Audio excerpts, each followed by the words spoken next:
அ. அனைவருக்கும் இனிய மாலை வணக்கம்.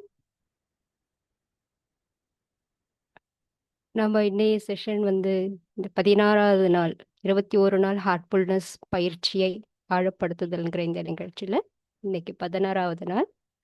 நாம் இன்னைக்கு பார்க்க போகிற தலைப்பு என்னன்னா இரவு நேர பிரார்த்தனை. பண்ணிக்கலாமா?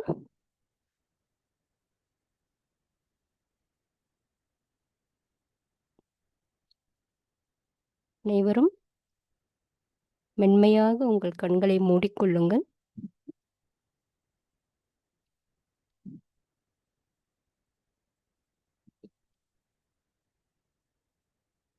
நம் இதயத்தில் உள்ள ஆழமான நிலைக்கு நம் காலை தியானத்திலோ அல்லது மார்னிங் இன்னைக்கு சத்சங்கம் அட்டன் பண்ணும்போது கிடைத்த அந்த ஆழமான அமைதியான நிலைக்கு திரும்ப நம்ம கனெக்ட் பண்ணிக்கலாம். அந்த நிலையில இருந்து இந்த செஷன்ல இருக்க அனைத்து சகோதர சகோதரிகளையும் கனெக்ட் பண்ணிக்கலாம். அனைவரும் சேர்ந்து நம் மாஸ்டர் இதயத்தோடு இணைவதாக உணர்வோம்.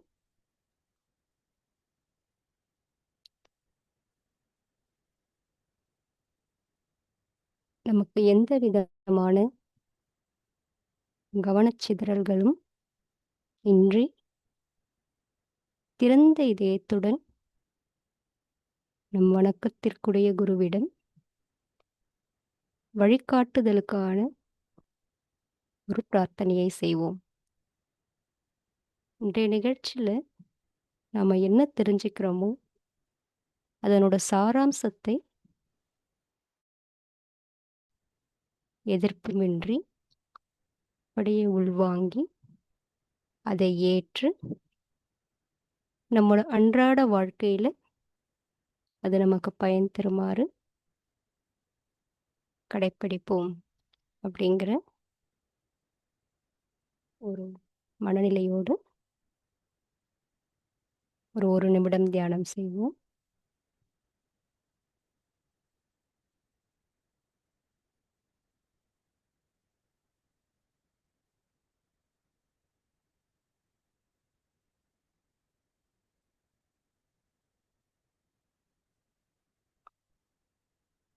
ஏன் நம் குருவினுடைய உடல் நலம் மற்றும் நல்வாழ்வுக்காக பிரார்த்தனை செய்வோம்.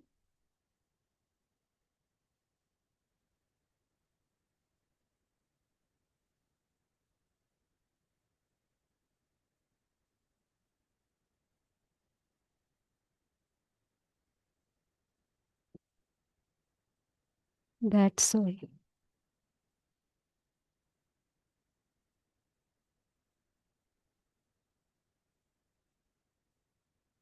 ஓகே. ஸோ நம்ம இன்றைய நிகழ்ச்சிக்கு போகிறதுக்கு முன்னாடி ஒரு சின்ன ரீகேப். நம்முடைய பயிற்சியில் முதல் நாள் பி பாயிண்ட் கிளீனிங்கில் ஆரம்பித்து அடுத்து தியானம், அப்புறம் சுத்திகரிப்பு, அப்புறம் சட்டில் சஜஷன்ஸ், இன்டென்ஷன்ஸ்,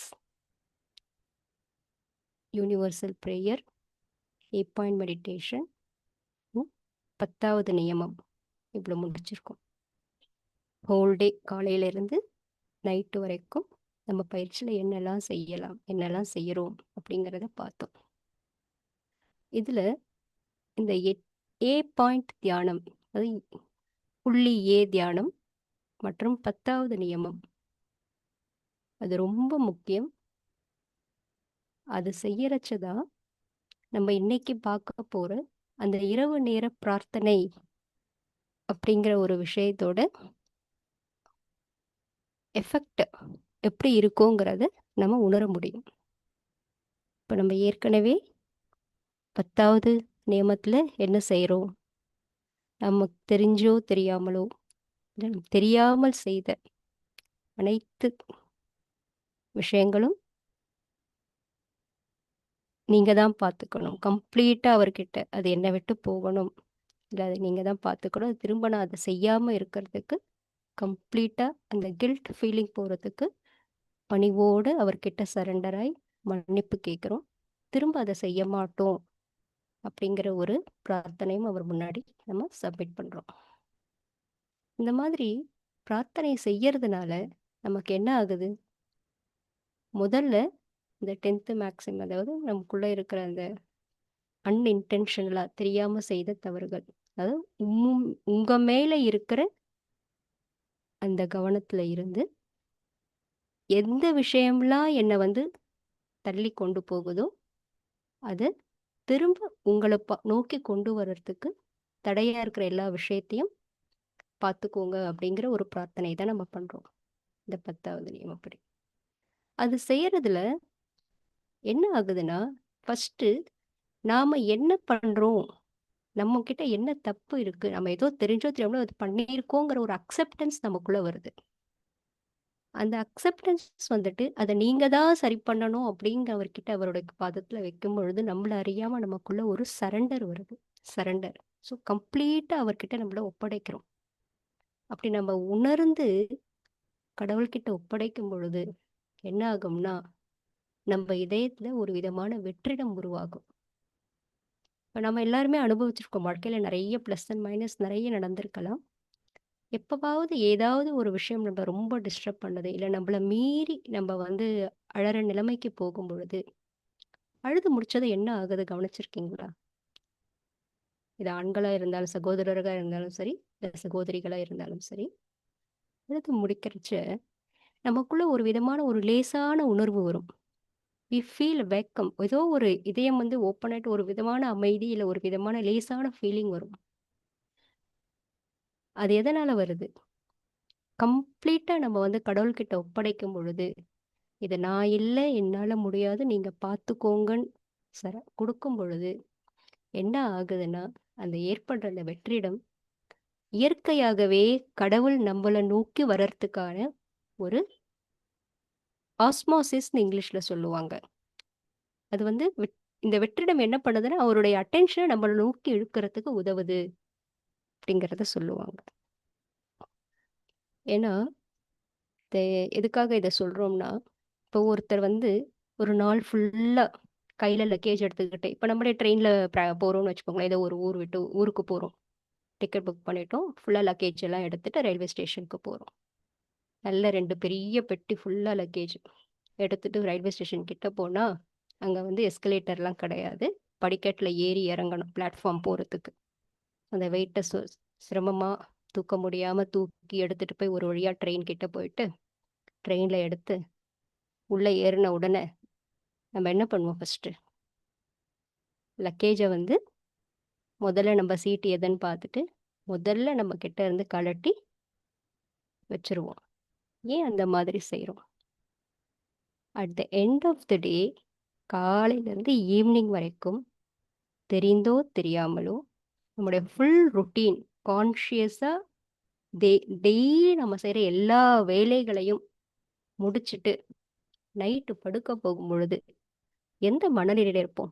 அப்பாடா, போய் தூங்க போகிற, ரெஸ்ட் எடுக்கலாம் அப்படிங்கிற மனநிலை தான் நம்ம எல்லாருக்குமே இருக்கும். அப்போ அந்த மாதிரி மனநிலையில் இருக்கும் பொழுது என்ன பண்ணுறோம்?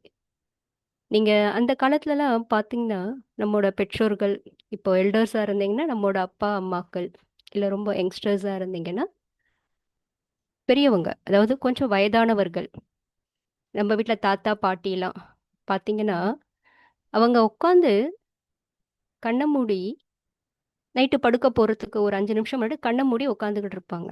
நான் இதை நிறைய சின்ன வயசில் கவனிச்சிருக்கேன்.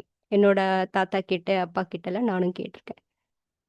அவங்க கண்ணை மூடி கொஞ்ச நேரம் உட்காந்துட்டு அப்படியே தூங்கிடுவாங்க. காலையில எழுந்து திரும்ப ஒரு 5 நிமிஷம் கையை பார்த்துட்டு கண்ணை மூடி உட்காந்துட்டு திரும்ப வேலையை ஆரம்பிப்பாங்க. அவங்க தியானம்லாம் ஒன்றும் பண்ணலை அப்போ. அந்த காலத்துல இருந்த அதே அந்த பூஜை புனஸ்காரம் எல்லாம் செய்துட்டு இருந்தவங்க தான். பட் ஆனால் இது எனக்கு ரொம்ப க்யூரியஸாக இருந்தது. நான் வந்து ஒரு நாள் போய் என்னோட தாத்தா கிட்ட கேட்டேன், நீங்கள் டெய்லி நைட் ஆனால் படுக்கிறேன்னு சொல்லிட்டு போறீங்க, படுக்க விரிச்சிடுறோம், படுக்க போகிறதுக்கு முன்னாடி உட்காந்து என்ன பண்ணுறீங்க அப்படின்னு கேட்டேன்.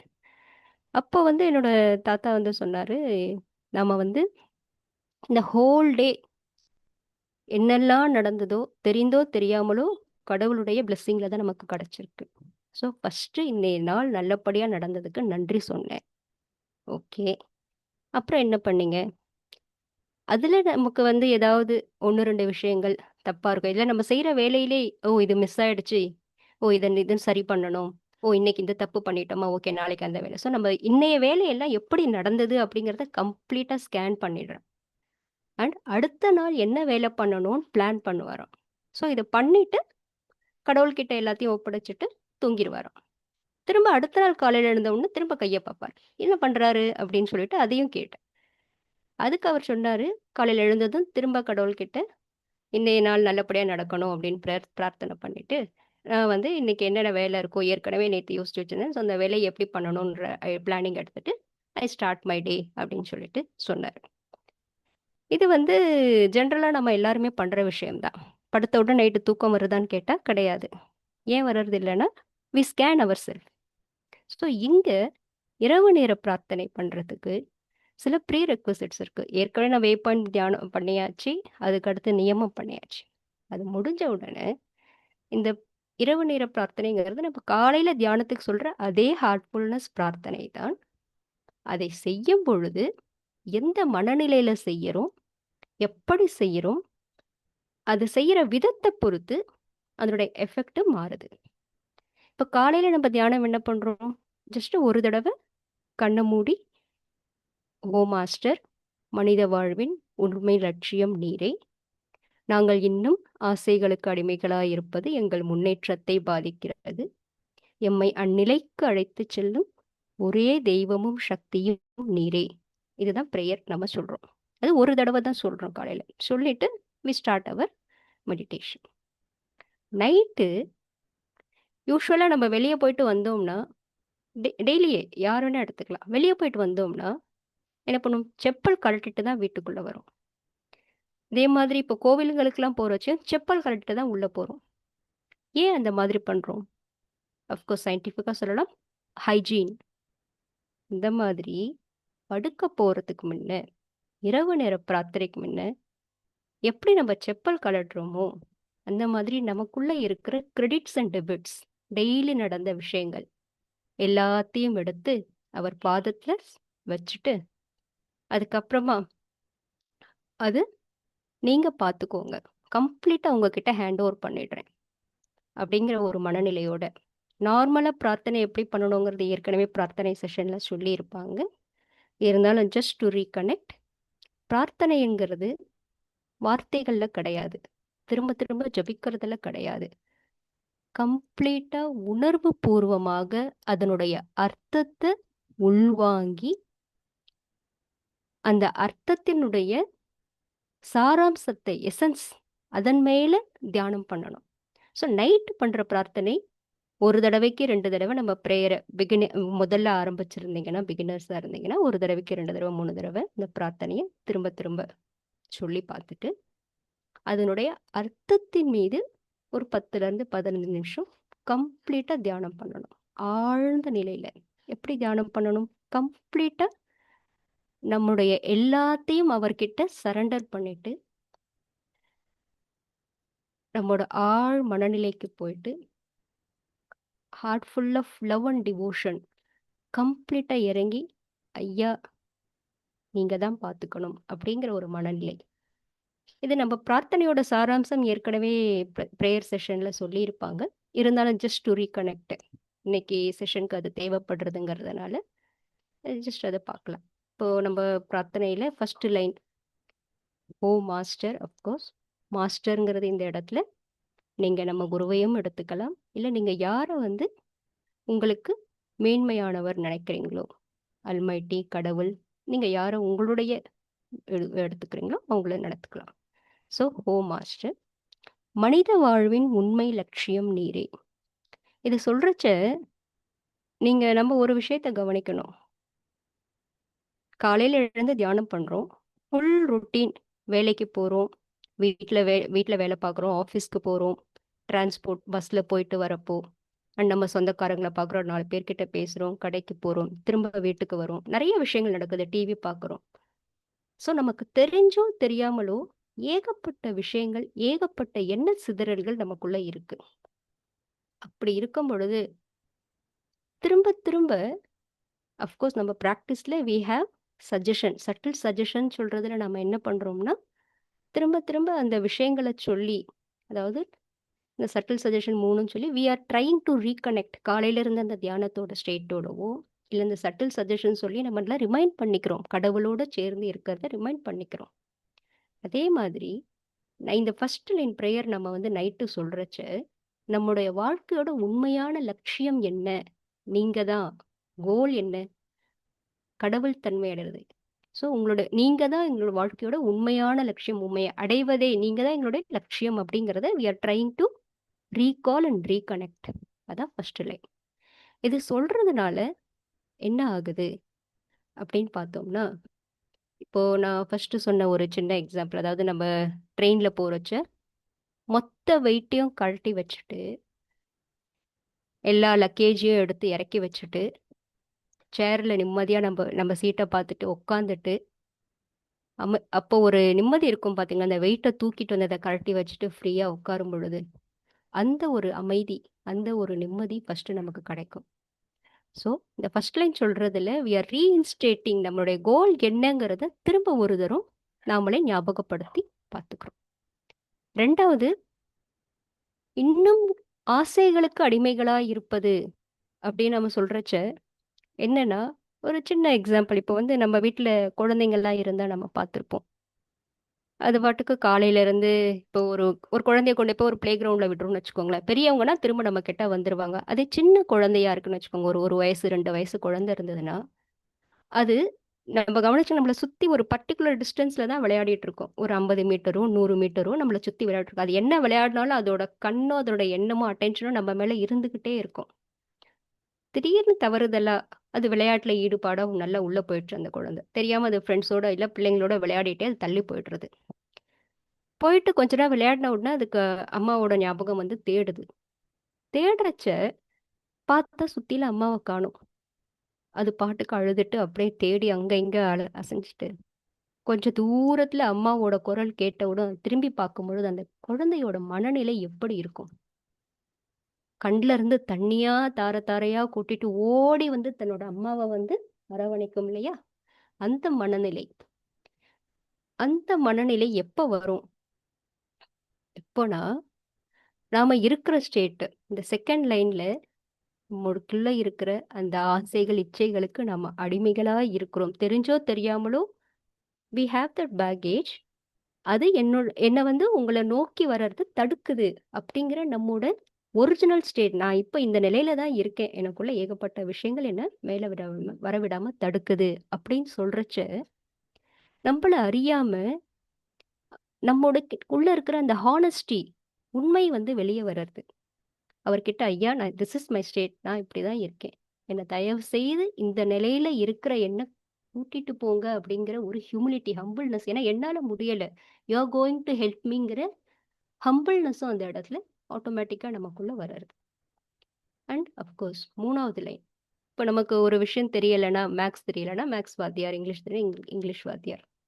இப்போ கடவுளை பத்தி தெரிஞ்சுக்கணும், இல்ல கடவுளோட இருக்கணும், கடவுளாக ஆகணும், அந்த நிலைக்கு நம்மளை கொண்டு போகணும்னா அதை உணர்ந்த அந்த பரம்பொருளோட எப்போ கனெக்டா இருக்கிற நம்மோட குரு நமக்கு வேணும். எப்பவுமே அவங்க அவங்களோட இருக்கிறதுனால என்ன ஆகும்னா, நாம வந்து அவங்கள பிடிச்சுக்கிட்டோம்னா, நீங்க எங்களை அங்க அழைச்சிட்டு போங்க அப்படின்னு சொல்றச்ச, who can take us? Maths தெரியலனா மேக்ஸ் வாத்தியார் கிட்ட தான் போகணும். எனக்குள்ள அந்த தெய்வீக சக்தி வரணும்னா நம்ம யாரை கேட்க முடியும்? அவர்கிட்ட தான் கேட்க முடியும். ஸோ இந்த தேர்ட் லைன் வந்து செய்யும் பொழுது கம்ப்ளீட்டா உணர்வு பூர்வமாக அவர்கிட்ட நம்ம ஸ்டேட்டை அப்படியே வச்சுட்டு நம்ம வந்து இந்த ப்ரேயரை முடிக்கிறோம். ஸோ இந்த ப்ரேயரை வந்து எப்படி பண்ணணும்னா, ஒரு ஏற்கனவே சொன்ன மாதிரி ஒரு 2-3 தடவை ரிப்பீட் பண்ணி சொல்லணுங்கிற அவசியம் இல்லை. வார்த்தைகளை சொல்லக்கூடாது. அதனுடைய அர்த்தத்தின் மேல ஆழ்ந்து தியானம் பண்ணணும்.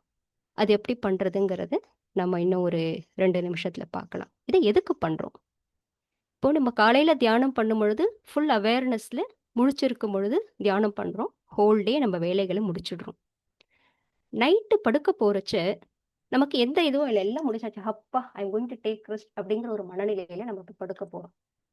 அப்போதான் நம்ம கான்சியஸ்ல இருந்து தூங்க போறச்சு, ஆழ்ந்த உறக்கத்துக்கு போகும்போது சப்கான்சியஸ் ஸ்டேட்னு ஒண்ணு இருக்கு. நல்லா தூங்கினாலும் நமக்குள்ள இருக்க அந்த ஆழ்ந்த உணர்வு நிலை எப்பவுமே வேலை பார்த்துட்டு தான் இருக்கும். ஸோ நைட்டு இந்த மாதிரி இந்த ப்ரேயரை சொல்லிட்டு 15 நிமிஷம் நம்ம தியானம் பண்றச்ச 10-15 தியானம் பண்ணிட்டு அந்த தியான மனநிலையோட அந்த கண்டிஷனை அப்சர்வ் பண்ணி அதே அந்த நிலையோட நம்ம படுக்கும் பொழுது கூட ஒரு சட்டில் சஜஷனும் சேர்த்துக்கலாம். அதாவது நாளைக்கு காலையில நான் திரும்ப உங்களை தியானத்துல பார்க்க போறேங்கிற ஒரு எண்ணம்.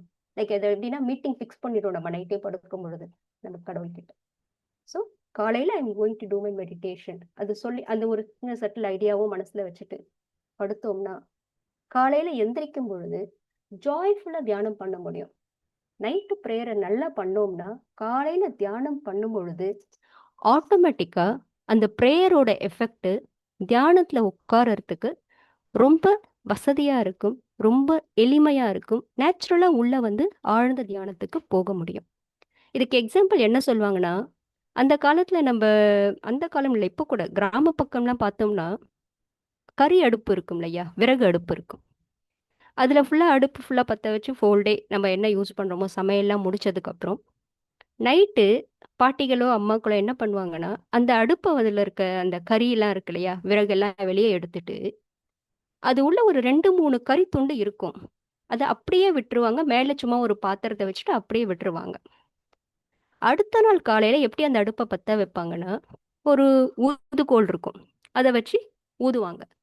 காத்து ஊதுன உடனே என்ன ஆகும்னா ஆல்ரெடி அதுக்குள்ள இருக்கிற அந்த ஒரு 2-3 கறி துண்டுல நெருப்பு இருந்துச்சு இல்லையா, அது சட்டுன்னு புகைஞ்சு நல்ல அது புகை வந்துட்டு அதுக்கப்புறம் நல்ல தீ பத்திட்டு நல்லா எரியும். இதை எதுக்கு சொல்றேன்னா இது ஒரு எக்ஸாம்பிள். நம்ம காலையில இருந்து அவேர்னஸ் ஸ்டேட்ல கடவுளோட இருக்கோங்கிறது நமக்கு தெரியுது.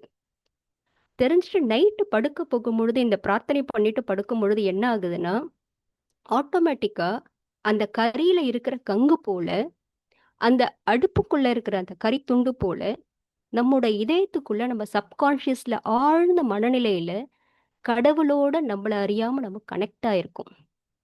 இந்த எண்ணத்தோட அவர் மடியில படுத்திருக்கிறதா, கடவுளோட மடியில படுத்திருக்கிறதா நினைச்சு நம்ம படுக்கும் பொழுது நீங்க ஹோல் நைட்டு தெரிஞ்சோ தெரியாமல ஆழ் மனதுல நம்ம கடவுளோட கனெக்ட் ஆயிருக்கும்.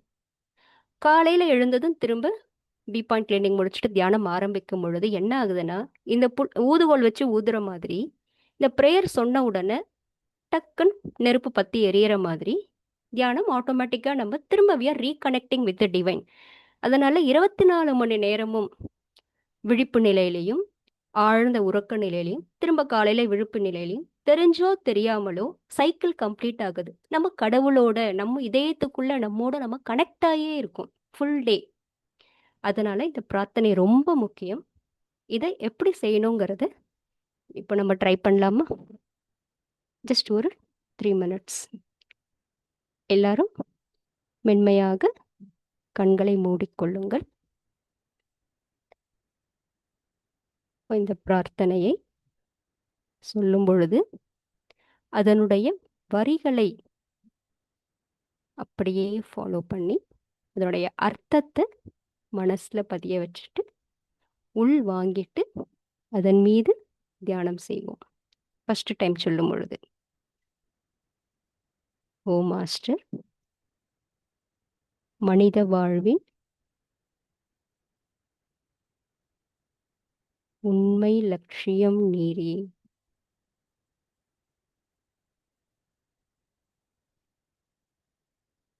நாங்கள் இன்னும் ஆசைகளுக்கு அடிமைகளாய் இருப்பது எங்கள் முன்னேற்றத்தினை பாதிக்கிறது.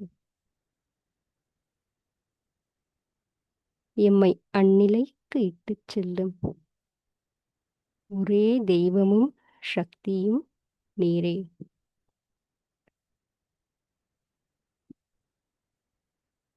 இந்த வார்த்தைகளின் மீது பொழுது தியானம் செய்வோம்.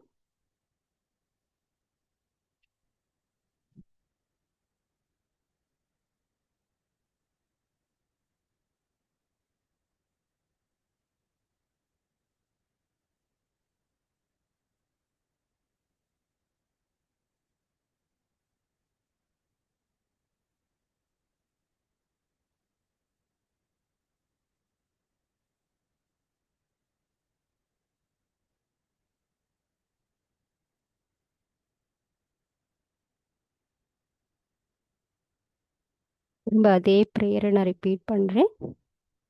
இப்போ அந்த வார்த்தைகளை விட்டுட்டு அதனுடைய உள்ளார்ந்த அர்த்தத்தையும் விட்டுட்டு அதனுடைய உணர்வுகளின் மீது தியானம் பண்ணுவோம்.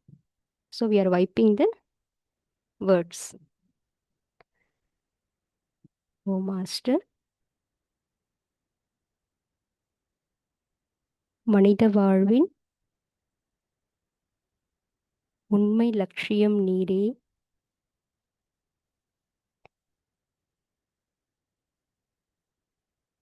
நாங்கள் இன்னும் ஆசைகளுக்கு அடிமைகளாய் இருப்பது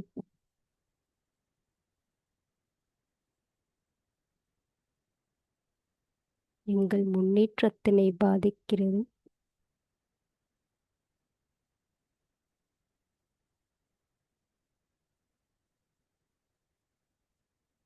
எம்மை அந்நிலைக்கு அழைத்துச் செல்லும்.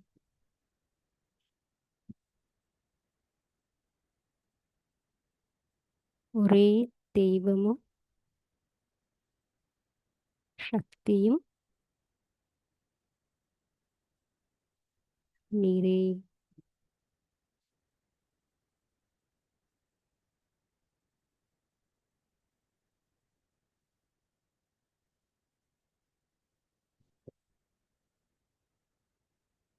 இன்னும் ஆழ்ந்து உள்ள போகலாம். இப்போ நான் சொல்றச்சு நீங்க இந்த உணர்வு நிலையில இருந்து அந்த அந்த வார்த்தைகளையும் அழிச்சிட்டு, பாபுஜிக்கு இந்த ப்ரேயர் வைப்ரேஷனாக கிடச்சிது. ஸோ நாமும் இந்த ஸ்ருதி ஸ்டேட்க்கு, வைப்ரேட்டிவ் ஸ்டேட்டுக்கு போய் இந்த ப்ரேயரை ஒரு தரம் கனெக்ட் பண்ணி பார்க்கலாம். ஓ மாஸ்டர்,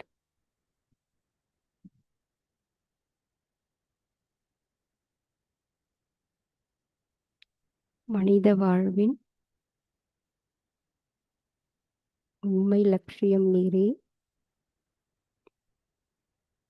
நாங்கள் இன்னும்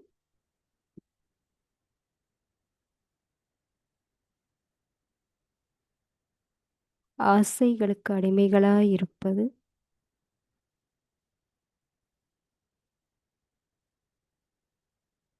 எங்கள் முன்னேற்றத்தினை பாதிக்கிறது.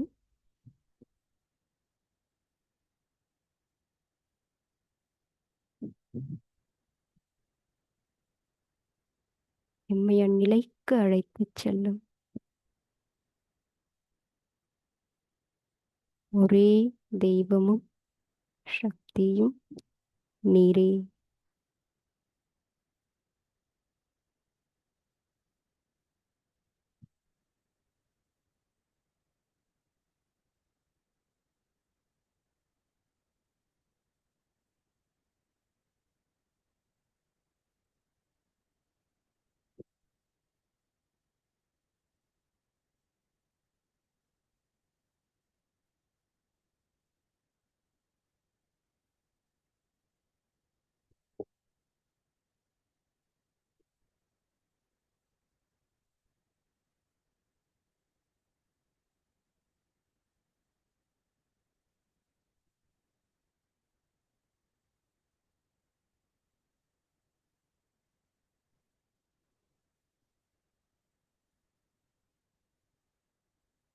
That's all. இந்த மாதிரி இந்த ப்ரேயரை 10லேருந்து 15 நிமிஷம் செய்யணும். செய்யும் போது ரெண்டு சொட்டு கண்ணீர் வந்தாலும் பரவாயில்லை. இப்போ 9 மணி ஆயிடுத்து. நம்ம யூனிவர்சல் ப்ரேயர் பண்ணுறதுக்கு தயாராகலாம்.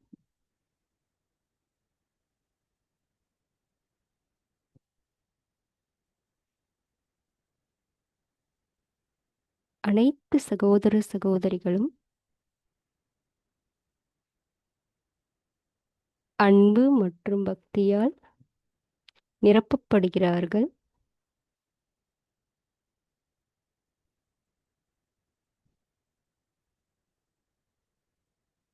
அவர்களுக்குள்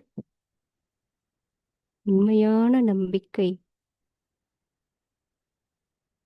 மென்மேலும் வலுவடைந்து வருகிறது.